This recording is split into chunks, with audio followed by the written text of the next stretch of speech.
আসসালামু আলাইকুম এভরিওয়ান। তো কেমন আছেন সবাই? আশা করি সবাই ভালো আছেন। তো আজকে আমার রেসিপি চিংড়ি আলুর চপ। তো সেটাই আপনাদের সঙ্গে শেয়ার করব। তো চলুন তাহলে শুরু করা যাক। প্রথমেই আমি কড়াই কিছুটা সরিষার তেল দেব।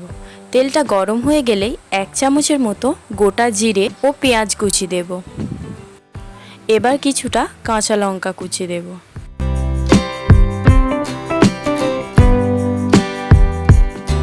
তারপর পেঁয়াজটা একটু লালচে কালার হয়ে আসলে এতে দিয়ে দিতে হবে পরিমাণ মতো লবণ, হাফ চামচ করে ধনের গুঁড়ো, জিরের গুঁড়ো, হলুদ গুঁড়ো, লঙ্কা গুঁড়ো ও গরম মশলা গুঁড়ো দেব।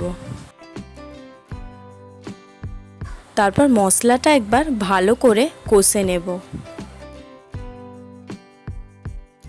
তারপর মশলাটা যাতে পুড়ে না যায় অল্প জল দেব। এবারেতে দিয়ে দিতে হবে চিংড়ি মাছের পেস্ট। কিছুটা চিংড়ি মাছ আমি পেস্ট করে নিয়েছিলাম। তারপর একবার ভালো করে কষে নেব।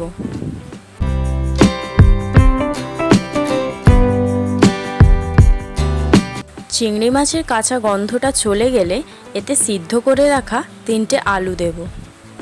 আলুটা আমি ম্যাশ করে নিয়েছি।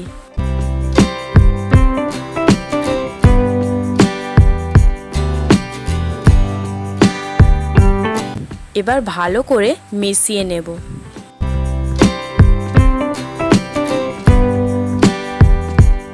গ্যাসের ফ্লেমটা লো টু মিডিয়ামেই রাখবেন।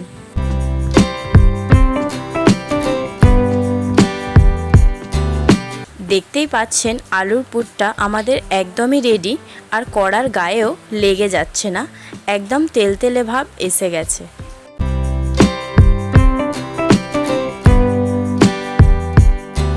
এবার পুরটা আমি একটা পাত্রে তুলে নেব।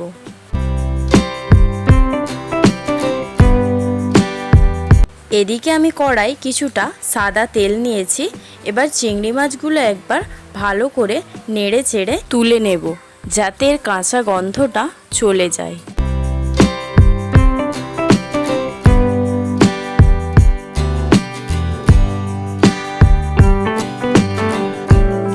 আলুর পুরটা আমি ঠান্ডা করে নিয়েছি। এবার হাতের মধ্যে নিয়ে গোল করে নেব।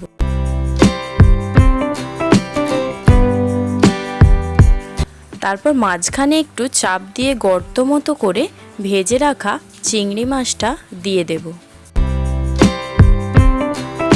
তারপর হাতের সাহায্যে লম্বা করে শেপ দিয়ে নেব।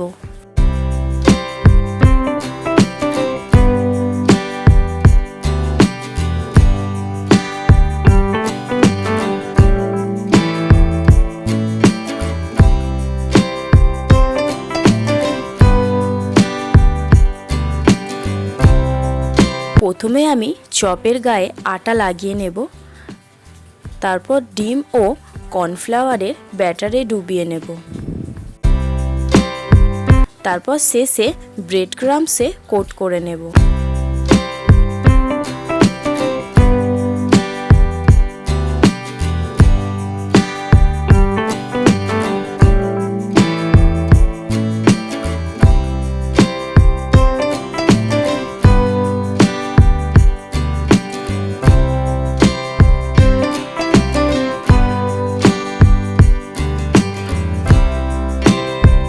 সবগুলো আমি একই পদ্ধতিতে করে নেব।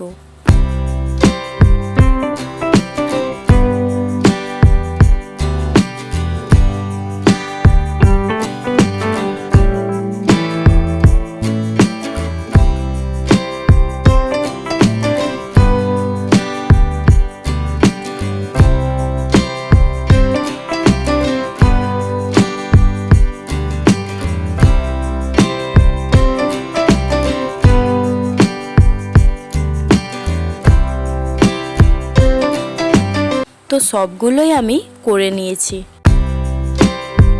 এবার একটা কড়াই তেল গরম করে নিয়েছি। এবার এতে আমি একটা একটা করে চপগুলো দিয়ে দেব। চপগুলো আমি গ্যাসের চুলায় লো টু মিডিয়াম ফ্লেমে ভেজে নিয়েছি। এবার এগুলোকে একটা পাত্রে তুলে নেব।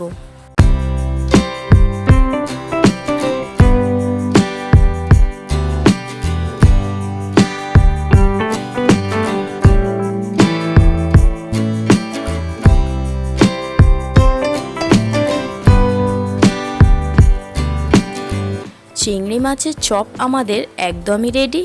আমি অনেক সহজ পদ্ধতিতে দেখানোর চেষ্টা করেছি। আপনাদের যদি ভালো লাগে অবশ্যই একবার বাড়িতে চেষ্টা করবেন, আশা করি ভালো লাগবে।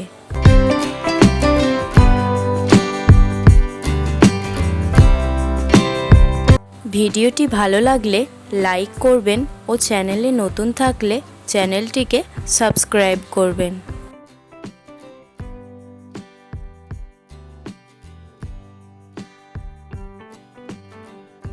চপগুলো দেখতে কিন্তু অনেকটাই সুন্দর হয়েছে আর খেতেও খুব দুর্দান্ত হয়েছিল। আমি আপনাদের একটা ভেঙেও দেখাচ্ছি। কোনো রকম চিংড়ি মাছের কাঁচা গন্ধও ছিল না। তো ভালো থাকবেন সবাই, আবারও একটি রেসিপি নিয়ে দেখা হবে। ভিডিওটি আমি এখানেই শেষ করছি।